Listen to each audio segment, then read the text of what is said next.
अगर आपको हमारे न्यूज़ वीडियोस अच्छे लगे तो सब्सक्राइब कीजिएगा हमारे चैनल को और साथ ही दबाइएगा नोटिफिकेशन बेल ताकि आप कोई न्यूज़ मिस ना करें। धन्यवाद।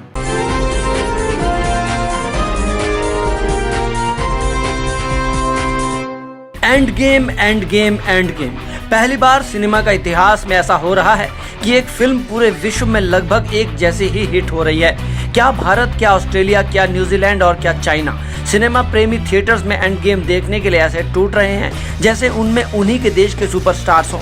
खैर, अगर आपने देखी नहीं है तो आप भी बनाइए अपने दोस्तों के साथ प्लान और देखा ये एंड गेम। लेकिन एक चीज जिसकी एंड गेम में काफी चर्चा हो रही है वो है ये कि कैप्टन अमेरिका ने थॉर का हैमर कैसे उठा लिया।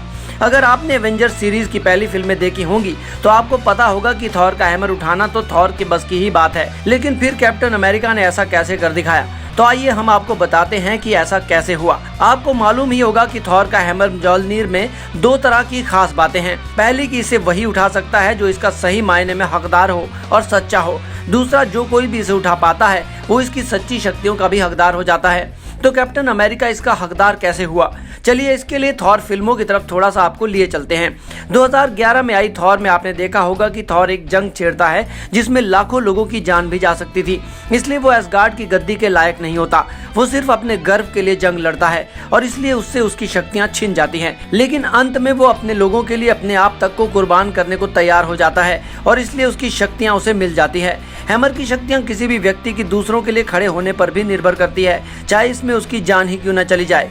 कैप्टन अमेरिका की तमाम जिंदगी दूसरों के लिए रही है। Captain America the first Avenger में आपने देखा ही होगा कि किस तरह वो शहर को हाइड्रा बॉम्ब से बचाने के लिए अपनी जान दांव पर लगा देता है। एंड गेम में कीमत और ज्यादा है क्योंकि आधे ब्रह्मांड का जीवन खतरे में है। वैसे अगर आपको याद होगा तो एवेंजर्स एज ऑफ अल्ट्रॉन में भी एक सीन में एवेंजर्स थॉर का हैमर उठाने की कोशिश करते हैं जिनके मजे थॉर लेता है, लेकिन उसकी आशा के विपरीत स्टीव रॉजर्स या कैप्टन अमेरिका उसे हल्का सा उठाने में कामयाब हो जाता है। एंड गेम में चूंकि थानोस के हाथों थॉर को पराजय का सामना करना पड़ता है तो कैप्टन अमेरिका के पास अब कोई चारा नहीं है सिवाय इसके कि वो थॉर की शक्तियों का इस्तेमाल थानोस के खिलाफ कर सके।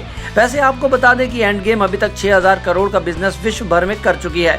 अगर यही रफ्तार रही तो जल्द ही सब रिकॉर्ड्स की धज्जियां उड़ने वाली हैं। इंडिया की तमाम तरह की खबरों के लिए हॉट इंडियन न्यूज को सब्सक्राइब करना ना भूलें।